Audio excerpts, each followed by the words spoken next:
Stephanie Regina, East Rock Hill. So I have my comment for personnel since I tried to go last week and obviously that didn't work out and I can't, unfortunately, next week. I'm extremely disappointed I can't make either of those meetings. So my original comment said I was sorry that Dr. Bolton couldn't be here tonight and that I hope his health problems weren't stress related because that would have been understandable. But since then we've learned that it seems you plan to send him to the guillotine because he dared be honest with you about Vermillion. Another one bites the dust. You guys were over the moon about him once. Interesting. But my comment is not about you giving the axe to our superintendent who's been carrying out your dictates and responding to angry emails about this board's asinine actions as diplomatically as possible for however long now. My comment is about you giving the axe to all the curriculum coordinator positions. And yes, I realize you're not firing them, you're redistributing them so you can game the system, because I'm starting to get the hang of how this works.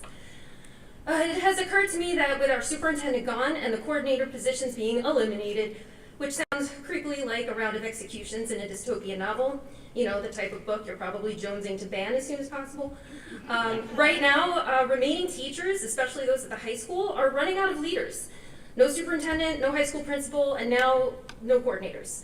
Super stable environment. Thumbs up. So who's going to fill the gaps that these coordinators leave behind?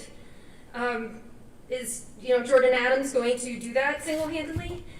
As it is, the coordinators do jobs that should probably each be done by 2 or 3 people. I'm sure they could easily split their jobs into primary and secondary, and the 2 coordinators for each subject would still have more ways than they have time for to serve our teachers and students. Teachers and students who they know and who they've been working with for years in Pennridge.